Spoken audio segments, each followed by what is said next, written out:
ETV YouTube ఛానల్స్లో మీ వ్యాపార ప్రకటనల కోసం ఈ నంబర్కి కాల్ చేయండి.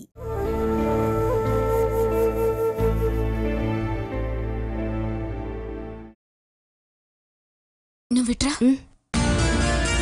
నువ్వసలు ఏం పని చేస్తున్నావు? ఇదంతా అత్తమ్మ చూస్తే ఇంక అంతే. వచ్చిన ఒక్క రోజులోనే ఇదంతా చేస్తున్నావు అనుకుంటారు. నేనేం చేశాను? మావయ్యకి టిఫినేగా పెట్టాను. నీకిక్కడున్న అలవాట్లేవి కూడా తెలీదు. ఏదైనా చేసేటప్పుడు నన్నైనా అడుగుండొచ్చు కదా. ఇది అత్తమ్మ చూస్తే ఏమవుతుందో తెలుసా?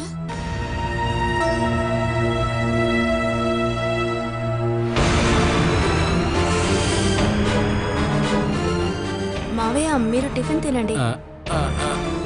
బయట గాలి పీల్చుకుంటూ తింటమే నాకు బాగా ఇష్టం.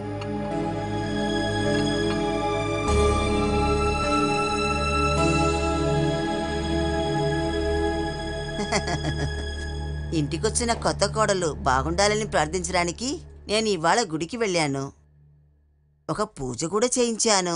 అందుకే ఆలస్యమైంది. మీరు చెప్పుంటే నేను మీతో వచ్చేదానిగా. నువ్వు ఇంత తొందరగా లేచే అమ్మాయివని నాకు తెలియదు కదా. నువ్వు పొద్దునే స్నానం చేసి చక్కగా తయారయ్యావు. ఇలాగే ఉండాలి. తెల్లారినా దుప్పటి కప్పుకొని నిద్రపోయే కొంతమందిలా నువ్వు అవ్వకూడదు. నిన్న జనాల మధ్య ఏం చూడలేకపోయాను. ఇలాంటి చైన్లన్నీ పాత ఫ్యాషన్ కదా. ఈ గాజులు కూడా పాతవనుకుంటాను. కొన్ని అమ్మ చేర్చి పెట్టారు. కొన్ని చెప్పడానికి ఎక్కువగా ఏం లేవు కదా. మొత్తం ఎన్ని సవర్లు? 25. 25? 30 సవర్లని కదా చెప్పారు. లేదు, 25. అయితే నేనే తప్పుగా అర్థం చేసుకున్నాను. అయినా ఈ కాలంలో ఇవన్నీ ఎవరు చూస్తున్నారు? ఈ బంగారం డబ్బుల్లో అంతా ఏముంది?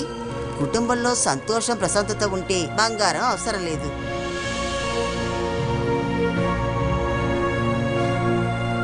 ఇదిగో నిల్చోనుందే 50 సవర్లు తీసుకొచ్చింది. ఇప్పుడు ఎంతున్నాయో అడుగు. బిల్డింగ్ కాంట్రాక్టర్ ప్రతిసారి అడిగినప్పుడల్లా తీసిస్తూ ఉండేది. నీకు అలాంటిదంతా ఏం జరగదు బాలా.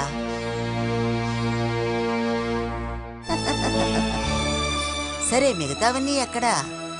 నెక్లెస్, చైను, 2 గాజులు మాత్రమే తీసి అవి పెట్టాను. ఎక్కడున్నాయి?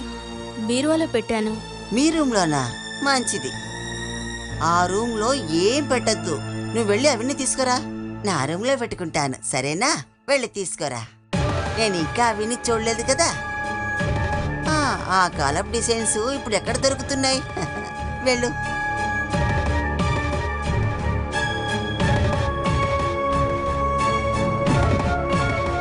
ఏంటి నిలబడి చూస్తున్నావు? వెళ్ళి నాకు కాఫీ తీసుకురా. ఊరికే నిలబడి చూస్తూ ఉంది. Hello hello hello. ఊరికి ఇక్కడ నుంచొని హలో హలో అని అరవకో. ఈ రూమ్ లో ఎప్పుడు నెట్వర్క్ ఉండదు. ఒక్క గీత చూపిస్తుందన్నా. ఆ గీత మాత్రమే ఉంటుంది, ఫోన్ పోదాం. లేకపోతే నేను ఒక ఫోన్ కొనుక్కోను. హలో రేయ్, నేను ఇంతకంటే నీకు ఇన్వెస్ట్ చేయలేనురా. అన్నా, మీరు మధ్యలో నాకు కొంచెం హెల్ప్ చేయాల్సి ఉంటుంది. చాలా రోజులుగా అన్నకి తమ్ముడికి హెల్ప్ చేయడం కదా నా పని. వినండి, ఇక్కడ నుండి నాకంటూ ఒక కుటుంబం ఉంది. నేను ఇంతకుముందు స్టార్ట్ చేసిన real estate business, second hand లో బండ్లు అమ్మటం, ఈ మొత్తం సెట్ అవనివ్వండి. అప్పుడు మీరు ఎంత అడిగినా నేను మీకు ఇస్తాను. నువ్వు వెళ్ళి ఎక్కడో స్టార్ట్ చేయటం కంటే ఈ ఊళ్ళోనే స్టార్ట్ చేయొచ్చు కదరా. ఇక్కడైతే వీడు ఫ్రాడ్ చేయలేడు కదా. నాకు తెలుసురా, నీతో ఉన్న వాళ్ళు ఒకళ్ళు కూడా మంచివారు కాదు. నేను అలాంటి పనులు ఏం చేయట్లేదన్నా. వాళ్ళని ఒక గ్రౌండ్ సపోర్ట్ కోసం నాతో పాటు ఉంచుకున్నాను అంతే. ఇలా అక్కర్లేని విషయాలు మాట్లాడకుండా వెళ్ళి పని చూసుకోరా సుమేష్. ఇప్పుడే వెళ్ళి ఏం చేస్తాను? కొట్టు 10 గంటలకి కదా తెచ్చేది. నువ్వు బోట్ ఎక్కట వెళ్ళాలి కదరా. బోటు కోసమే కదా మధు నాకు కాల్ చేస్తున్నాను. 9 గంటలకి బోటు ఎక్కానంటే 10 గంటలకి అంతా అక్కడికి వెళ్ళిపోతాను. నువ్వేం చేసినా సరే 12 గంటలకల్లా కొనుక్కొని తీసుకొని రా. 2 పెగ్గులు వేయకపోతే నాకు అసలు తినపతి కావట్లేదు. అయితే నేను మిగిలిందంతా కాల్ చేస్తావా? ఆ వెదలు మొత్తం తాగేసి వెళ్ళరుగా. మేము ముగ్గురం ఒక విషయం గురించి డిస్కషన్ చేసుకుంటున్నాం. ఏంటి బాలా? ఏం లేదు. అరే, మేము ఇక్కడ ఉన్నామని ఏం ఆలోచించొద్దు. ఏం చెప్పాలనుకుంటున్నారో చెప్పండి. మా మధ్య ఎటువంటి రహస్యాలు ఉండవు. బాలా వదినా, మీకు గుంటూరులో చుట్టాలు ఎవరైనా ఉన్నారా? ఎందుకు? నేను అక్కడ ఒక బిజినెస్ స్టార్ట్ చేశాను. ఎవరైనా ఉంటే అక్కడ పరిచయం చేసుకుందామని. దూరపు బంధువులు ఒకరున్నారు. ఇప్పుడు పెద్దగా మాటలు లేవు. సుమేష్, బంధువుల గురించి తర్వాత మాట్లాడుకోవచ్చు. టైం అయింది, నువ్వు వెళ్ళి కొనుక్కురా. సరే.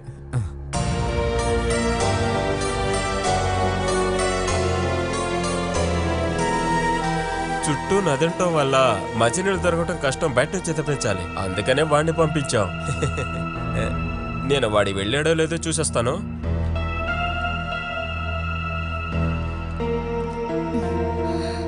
ఇది మన బెడ్రూమ్ కదా, ఇక్కడ డిస్కషన్, సిగరెట్ అంతా కావాలా? బాలా, నీ ఒక్కదానికోసం ఇక్కడ ఉన్న అలవాట్లన్నీ మార్చగలమని చెప్పు. సతీష్ అన్న పెళ్ళికి ముందు మేము ముగ్గురం ఈ బెడ్లోనే పడుకునే వాళ్ళం. పెళ్ళి అయిన తర్వాత వాళ్ళు పై రూమ్కి వెళ్ళిపోయారు. నేను ఎప్పుడో ఒకసారి కదా వస్తాను. సుమేషే ఈ రూమ్ యూజ్ చేసేవాడు. అలాంటప్పుడు ఈ రూమ్లోకి ఎవరో రాకూడదు అలా చెప్తేనే బాగుంటుందా ఏంటి? నువ్వు కొంచెం అడ్జస్ట్ చేసుకో. త్వరలోనే నువ్వు ఈ ఇంటికి తగ్గట్టు మారాలి. అమ్మెందుకు పిలుస్తున్నారు? బంగారం తెమ్మంటున్నారు. బాలా, ఇప్పుడే నేను ఒక విషయం నీకు చెప్తున్నాను. నన్ను అడగకుండా నీ బంగారాన్ని ఇక్కడ ఎవ్వరికి ఇవ్వకూడదు. నా బంగారాన్ని వెయిట్ చూడ్డానికే అడిగారు. అదంతా ఏం అక్కర్లేదు. అయితే మీరే వచ్చి అత్తయ్యతో చెప్తారా బంగారం వెయిట్ అంతా చూడక్కర్లేదని, అది ఈ బీరువాలోనే ఉంటుందని? ఈ బీరువాలోనా? ఈ బీరువాలో అంతా ఏం పెట్టద్దు. సేఫ్టీగా ఉండాలంటే అమ్మకి ఇవ్వడమే చాలా మంచిది. ఇంకా ఎక్కువగా బంగారం వేసుకొని తిరగద్దు. అవసరమైంది ఉంచుకుని మిగతావి అమ్మకి ఇచ్చే. ఇది నువ్వు నిన్నే అమ్మ దగ్గర ఇచ్చి ఉండాల్సిందే.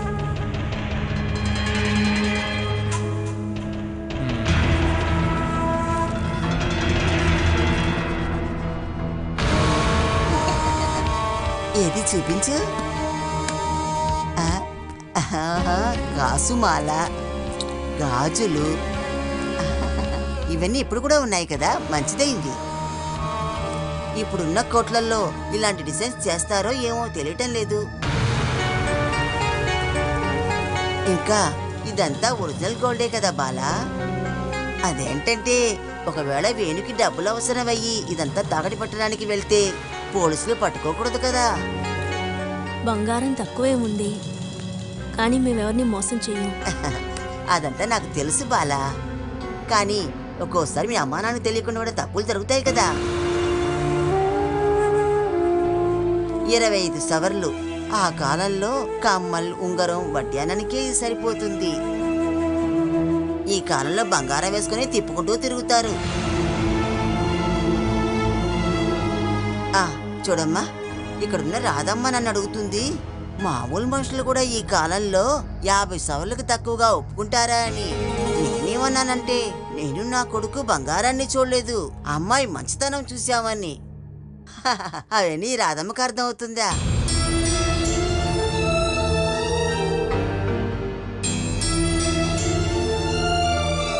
తను ఇంకోటి కూడా చెప్పింది, బంగారం అసలా నకలా అని తెలుసుకోవడానికి కొట్టుకెళ్ళి చూపించు అని. అందుకు నేను ఒప్పుకుంటానా?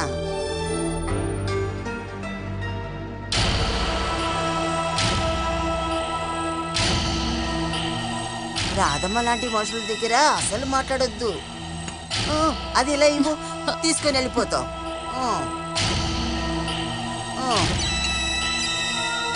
ఇలాంటి ప్రేమలన్నీ దానికి తగిన వాళ్ళ దగ్గర చూపించు.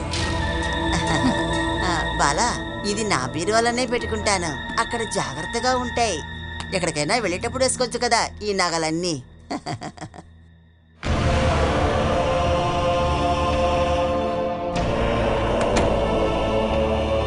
ఎలా ఉంది బాలా? నేను చెప్పినంత అర్థమైందా ఎప్పుడైనా? ఇదంతా ఆరంభం మాత్రమే బాలా. అత్తమ్మ నుంచి ఇంకా ఎన్నో అబద్ధాలు ఎదురు చూడొచ్చు. అత్తమ్మకు అసలు ఈ పెళ్ళంటేనే ఇష్టం లేదు. కట్న కానుకల విషయాలన్నీ నాన్న ముందే చెప్పారక్క. నిజమైన కారణం అది కాదు బాలా. అత్తమ్మ వేణు కోసం ఇంకొక అమ్మాయిని చూసి పెట్టారు. 3 లక్షల కట్నం, 50 సవర్ల బంగారం కూడా అడిగారు. ఇంకొన్ని కారణాలు కూడా ఉన్నాయి. ఆ అమ్మాయి తమ్ముడికి కువైత్లో ఉద్యోగం. పెళ్ళయి ఉంటే వేణుని వాళ్ళు అక్కడికే తీసుకువెళ్ళేవాళ్ళు. మరెందుకది జరగలేదు? వేణుకి ఆ అమ్మాయి అంటే నచ్చలేదు. నిన్ను చూసి వచ్చిన తర్వాత కట్నం తక్కువగా ఉంది, ఈ అమ్మాయి వద్దని అత్తమ్మ చెప్పింది. నువ్వు వేణుకి నచ్చడం వల్ల వేణు ఈ అమ్మాయినే పెళ్లి చేసుకుంటానని చెప్పాడు. అందుకని ఇష్టం లేకుండానే అత్తమ్మ దీనికి ఒప్పుకుంది. వాళ్ళ అబ్బాయికి ఆ అమ్మాయి నచ్చకపోతే అది నా తప్పు కాదుగా. మనం మాట్లాడుకుంటే అదంతా న్యాయమే. కానీ దక్కకుండా పోయిన ఆ లక్షలే అత్తమ్మకి లెక్కలుగా ఉంటాయి. ఈ ఇంటి ఇనపెట్టి తాళం కూడా అత్తమ్మ దగ్గరే ఉంది, నీకు తెలుసా? ఇప్పుడు కూడా నీ బంగారం అంతా అత్తయ్యగా తీసుకువెళ్ళింది. అది తిరిగొస్తుందని అనుకుంటున్నావా? ఇక్కడున్న వాళ్ళు ఎవరు అడగరా? వాళ్ళు బాగా తాగాలి, తినాలి, మనల్ని తిడుతూ ఉండాలి. ఇక వేరే ఆలోచనే ఉండదు. సతీష్ బావకి ఏం ఉద్యోగం? బిల్డింగ్ కాంట్రాక్టరే. మంచి ఇన్కమ్ ఉంది. కానీ ఏం చెప్పమంటావు, అంతా ఖర్చయిపోతుంది. అడిగిన వాళ్ళందరికీ ఇష్టానుసారంగా ఇస్తాడు. తరువాత మందు కొనాలి కదా. ఈ ఇంట్లో ఎన్ని మందు బాటిల్స్ కావాలి తెలుసా? ఇక్కడ మందు కూడా టీ కాఫీలా తాగుతారు. ఒకరికి బాగోక హాస్పిటల్కి తీసుకెళ్లకపోయినా, ఇంట్లో తిండి లేకపోయినా దిగులు పడరు. మందు బాటిల్ లేకుండా ఉండలేరు. మావయ్య అత్తమ్మ ఏమీ అనరా? అత్తమ్మ కొడుకుల సైడే కదా, ఇంకేంటి ప్రాబ్లం? నువ్వెన్నో వినాల్సినవి, చూడాల్సినవి ఉన్నాయి. జరగబోయేది తలుచుకుంటే నాకు కష్టంగా ఉంది.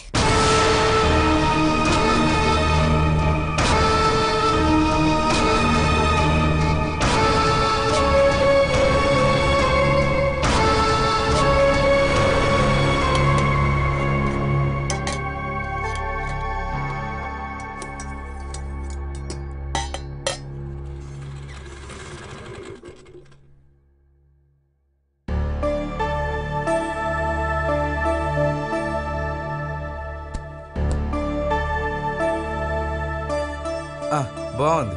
తలుపు తెచ్చిపెట్టి లోపల కూర్చున్నావా? నేను ఇప్పుడేనండి వంటగదిలోకి వెళ్ళాను. ఏంటి మీరు ఇంత పని చేశారు? ఆఫీస్ నుండి బయలుదేరేటప్పుడు కాల్ చేయమన్నానా? నేను అప్పుడే రెడీ అయ్యేదాన్ని. ఇప్పుడు రెడీ అవడానికి అరగంట పడుతుంది. రెడీ అవ్వక్కర్లేదు. అవును జయ, అందుకే నేను ఫోన్ చేయలేదు. అయితే బాలా వేణుల్ని తీసుకురావడానికి వెళ్ళటం లేదా? మనం వెళ్లే ముందు వాళ్ళే ఇక్కడికి వచ్చారు. ఇక్కడికా? ఇక్కడ కాదు, వాళ్ళు ఇప్పుడు మీ ఇంటికే వెళ్ళి ఉంటారు. అయితే మనం ఎప్పుడు పిలుస్తాం? నేను మధ్యాహ్నం వేణుకి కాల్ చేశాను, మనం అక్కడికి వెళ్ళే విషయం చెప్పడానికి. అప్పుడు అతనే చెప్పాడు, భోజనానికి పిలిచింది ఫోన్లోనే ఒప్పుకుంటున్నానని. ఇక పిలవటానికి అక్కడికెందుకు, మేమే వచ్చేస్తామని. వాళ్ళని పిలవడానికి వెళ్ళినప్పుడు వాళ్ళ ఇల్లు వాకిళ్ళని చూద్దాం అనుకున్నాను. నది మధ్యలో ఒక అందమైన ఇల్లు. రేపు సాయంకాలం ఇక్కడికి వస్తానని చెప్పారు. అయితే వేణు వాళ్ళ ఇంటికి మనం వెళ్ళే ట్రిప్ క్యాన్సిల్. మనం అనుకున్నది అర్థమైనట్లే వేణు మాట్లాడాడు. భార్య కుటుంబస్తులు అక్కడికి రావటం అతనికి ఇష్టం లేదని అనిపిస్తుంది. మీకు ఊరికే అలా అనిపించుంటుంది. అయ్యుండొచ్చు, కానీ నేను అనుకున్నది ఇంతవరకు తప్పైందే లేదు. అతను విచిత్రమైన క్యారెక్టర్ అని నాతో మాట్లాడేటప్పుడే అర్థమైంది. పాప లేచినట్టుంది.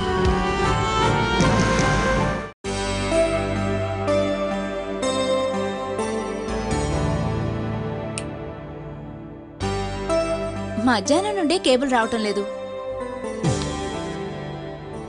వేణుగోపాల్ మీతో ఏమైనా కోపంగా మాట్లాడారండి?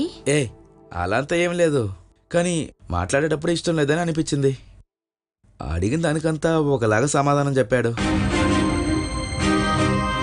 అయినా వేణు ఎందుకు అలా మాట్లాడారు?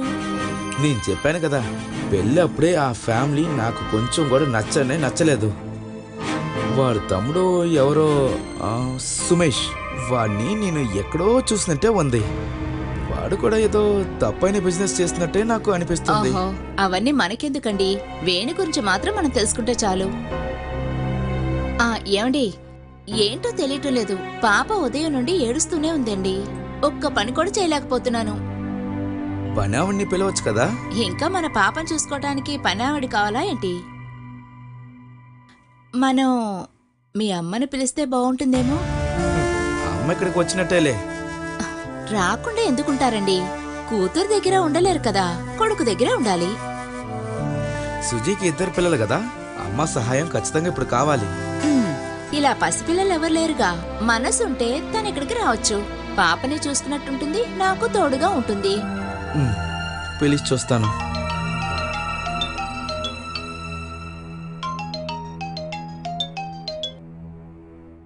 హలో, అవును, ఇంట్లోనే.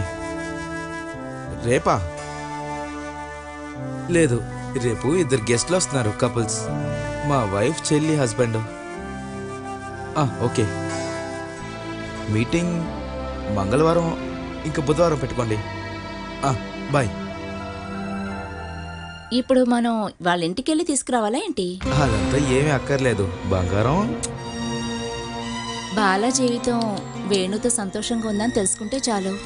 వాళ్ళు ఎలాగో రేపు వస్తారు కదా, నువ్వే వాళ్ళని నేరుగా అడిగేసి ఏమంటావు?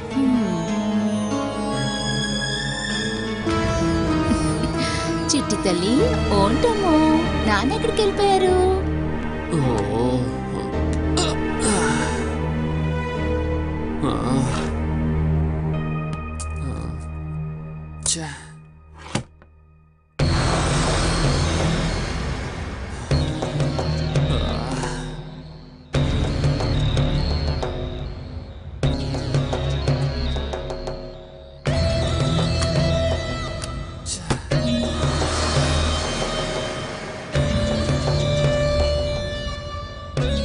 ఏమండి, వేడిగా టీ.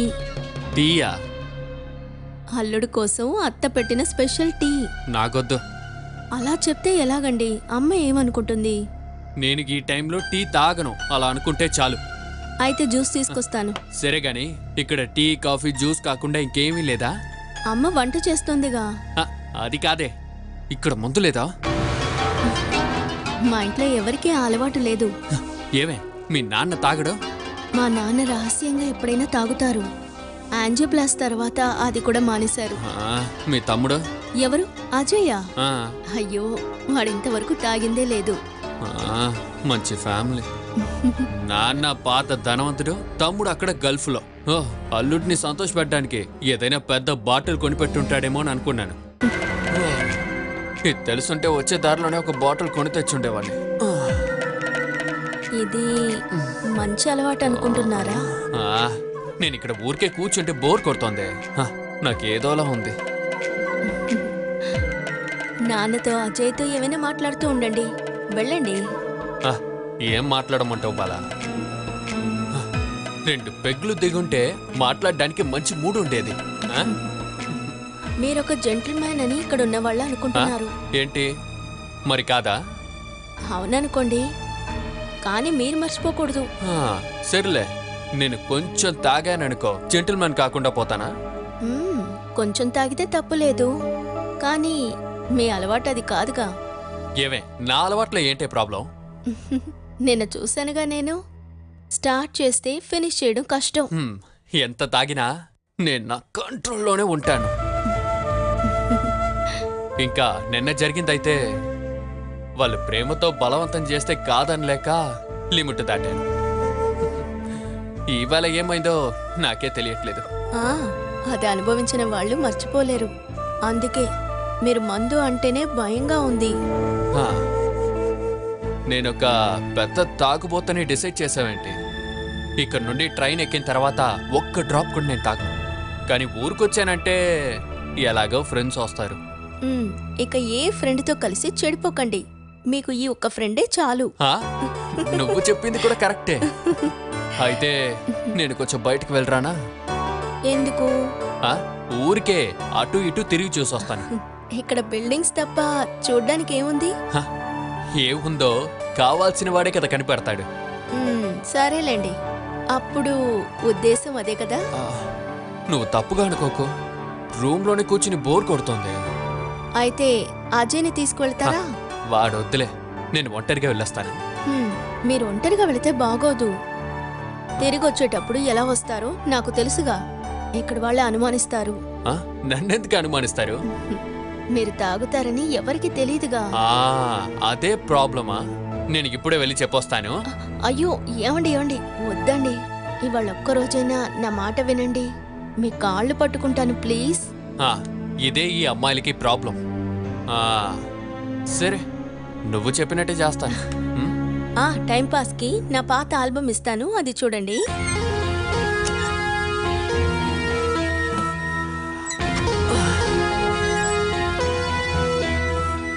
ఇందులో నా చిన్న వయసు ఫొటోస్ ఉన్నాయి. నాది మాత్రమే కాదు, ఈ ఇంట్లో వాళ్ళందరివి. ఇది చూసేసరికి నేను వచ్చేస్తాను. మరి టీ? నువ్వే తాగే. అయితే మంచి అబ్బాయిలో చూస్తూ ఉండండి, ఇప్పుడే వచ్చేస్తాను.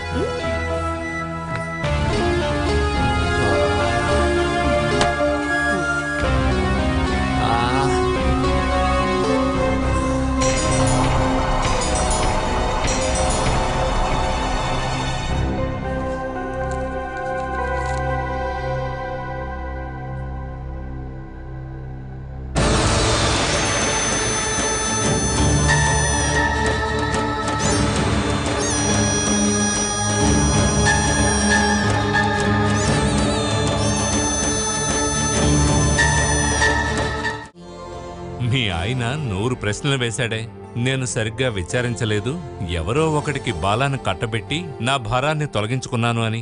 ఆ రోజు ఇలా ఎన్నెన్నో ప్రశ్నలు వేశాడు. నానా, ఒకసారి వేణుకి ఫోన్ ఇవ్వరా? ఈయన వేణుతో మాట్లాడాలంటున్నారు. నీతో ఒకరు మాట్లాడాలట. ఎవరో? మన మనోజ్. మన మనోజ్ అంటే ఎవరో చెప్పండి. అది నా పెద్ద కూతురు జయ హస్బెండ్ మనోజ్. అతనికి ఈ రాత్రిలో ఏం మాట్లాడాలంట? నేను ఎవరితోని ఏమీ మాట్లాడను.